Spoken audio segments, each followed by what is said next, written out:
I didn't ever think I could be free of anxiety. I didn't ever think I could be free of self-hatred. And more than anything else, I didn't ever think that I could be free of that identity and that void of worthlessness. I sit before you today, having conquered my own destiny.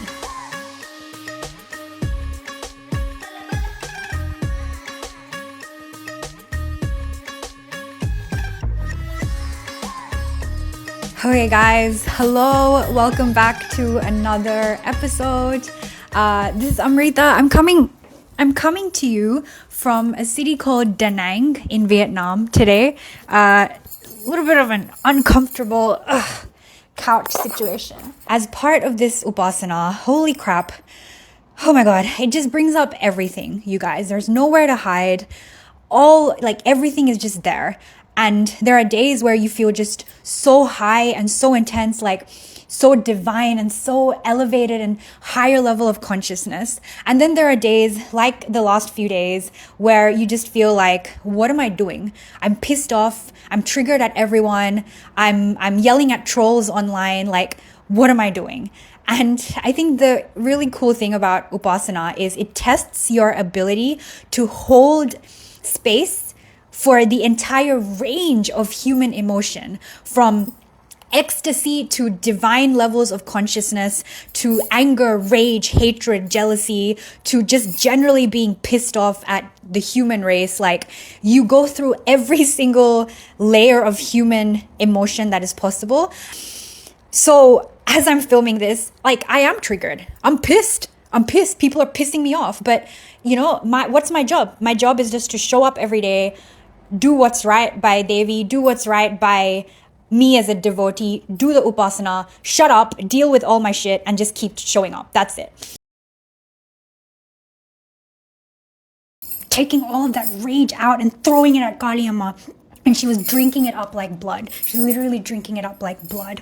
Day 9 was the day that I, with Kali Amma's help, purged out a lot of really deep, intense trauma, pain, and negative, dense energies. By surrendering to Devi, most of that was vanquished, which left me feeling like a goddess the next day. Like, I was dripping in gold. I was floating through Hoi An. Throughout days 10, 11, and 12, I was on the highest frequency possible. I have now entered the second part of my life, second half of my life, on a whole new dimension. I cannot comprehend what is going on. So I journaled about it, and this is what I wrote. The sadness that had defined me, the sadness that had defined my experience of life is over. It's over. So where do I go with my life now? What am I supposed to do now? And then the answers came, and pretty much my entire experience over the last 14 years or longer, from when I first had depression, I had my awakening, I started doing Advaita, and then came on the spiritual path, right? This is the culmination of all of that work.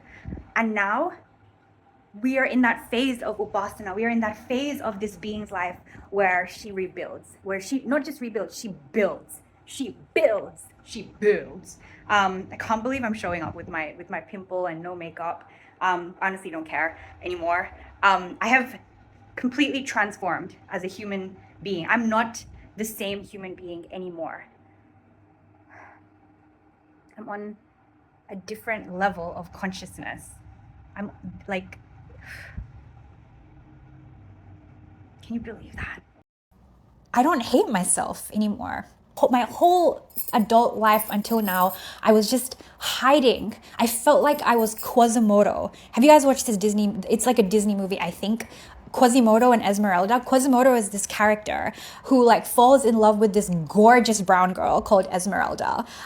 She literally is gorgeous. I remember I had a Barbie of her and I was like, I want to be Esmeralda. But unfortunately, I spent my whole life feeling like Quasimodo. And he was this hideous ogre-like creature with a hunched back and this weird huge eye who just hid inside the bell tower. And he didn't let anyone look at him or witness him because he thought he was so disgusting. He thought he was so disgusting that he hid himself in the bell tower and didn't let anyone see him. But the reality was, underneath all of that, he was the sweetest, kindest, most lovely, worthy human being. And my entire adult life, I felt like Quasimodo, not Esmeralda. Ultimately, this is the point. Oh, I just saw my background. Okay, it's fine. Ultimately, this is the point of spirituality, right? It's not to go on there and just do it, okay, like, oh, spiritual, I have to pray to God today. It should be building you up, so you are moving towards liberation, but at the same time, you are able to handle life in a completely different way, in a much more stable, calm, blissful way. It should be building up your inner world so that it's strong on the inside.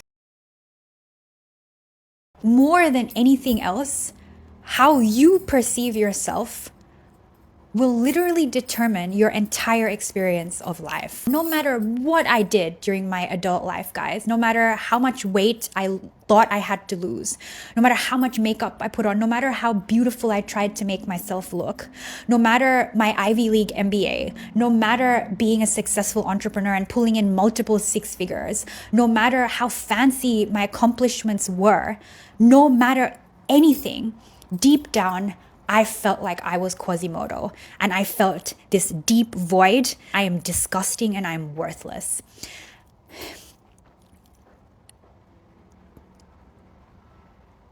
And there is no way in the entire world that I could have broken through this curse. And I'm going to call it a curse because it hung over me like a curse for my entire adult life, stopping me from being happy, stopping me from experiencing life to the fullest, stopping me from feeling joy, from feeling love.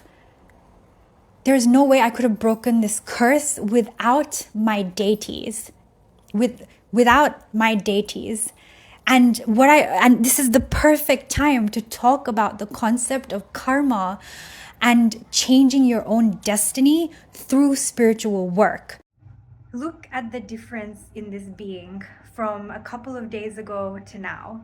Look how she is glowing. Look at her softness, her sweetness. Look at what Devi has done. Look at what the Divine Mother has done. Look.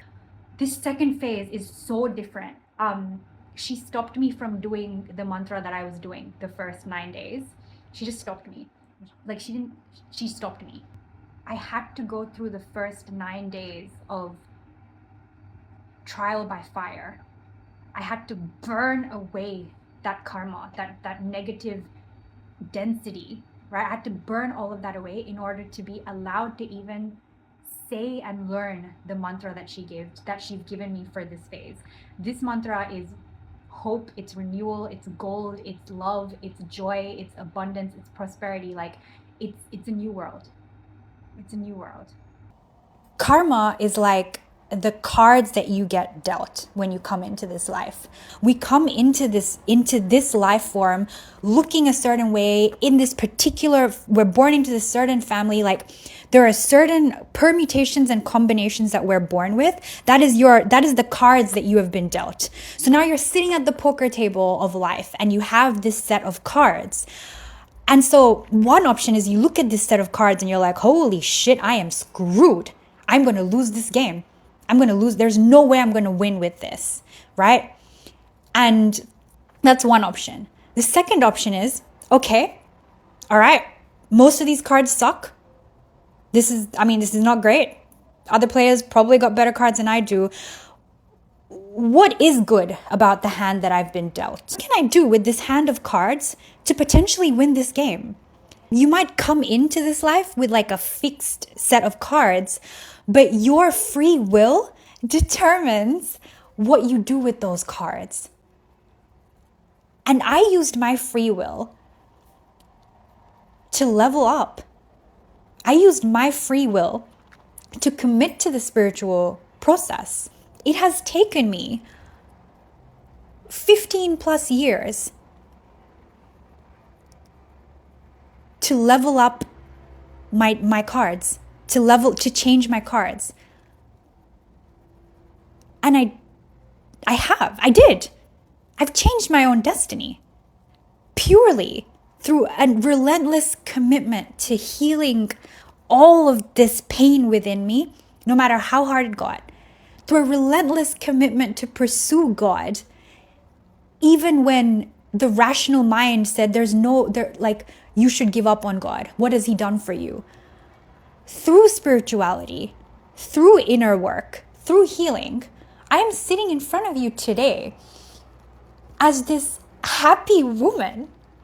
I wasn't meant to be here, but I am. And that is the power of using your free will to connect with your higher self. God is just your higher self, right?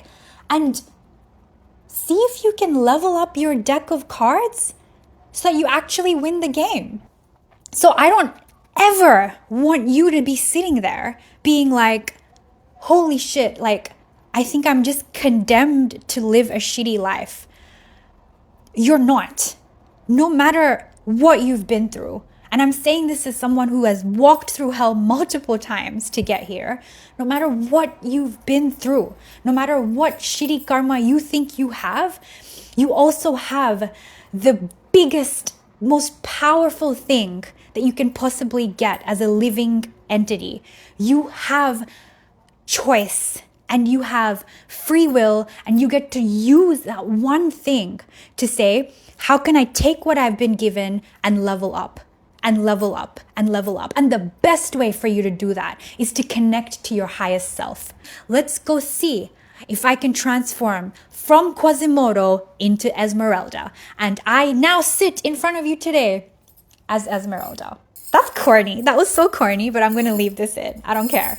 I'm Esmeralda. I'm not Quasimodo anymore. And none of this would have been possible if it weren't for God. All of them, these homies, have changed my destiny. So that is my long-winded summary of what happened after day 9 and why this is such an iconic moment and why the reality I'm living in now is incredible. And it's a reality that I didn't ever think I could have. I didn't ever think that I could wake up every morning, wear clothes that I love, and feel joy like this spontaneously. I didn't ever think I could be free of anxiety. I didn't ever think I could be free of self-hatred. And more than anything else, I didn't ever think that I could be free of that identity and that void of worthlessness. But I sit before you today, having conquered my own destiny. I just wanted to interrupt this video, this very long video, to share a couple of extra points that are going to help us have a more nuanced, nuankied reflection on karma, spirituality, and using spirituality to change your destiny. You can use your free will to largely change the destiny that would have happened to you had you just kept the same cards, had you just kept the same karma or the same energy that you were born with. But how do I know that all of this wasn't predestined? What if it was predestined for me to pray a lot and end up where I am right now? Like, what if all of this was predestined? So I'm not going to sit here and pretend that I know everything. That would be stupid of me. I am still debating this whole concept of is there free will, or is absolutely everything predestined? And interestingly, Ramana Maharishi says, yeah, everything's predestined. And there are moments when I'm just sitting here and I'm like, there's actually no way for me to prove that there is free will. My hand is moving like this right now, right? If I want to go, I can move it this way, but was I meant to move it this way?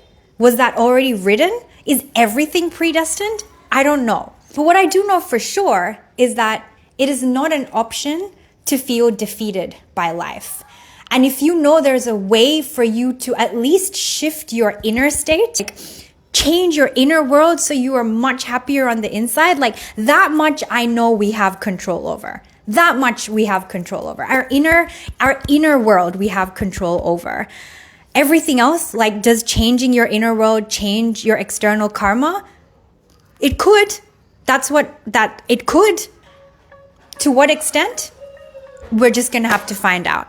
Let's just keep checking in with each other over the rest of our lives. And I would actually like to take this moment to ask you, I want to ask you, what do you think? What do you think about this relationship between spirituality and changing your destiny and free will and karma? What's your perspective? I want you to actually comment below, so let's actually have a conversation about this. Back to you, Amritha. Whoever your highest consciousness is, grab it and commit to it and take control of the rest of your life. I love you, and I will see you in the next one. Holy shit, that was awesome.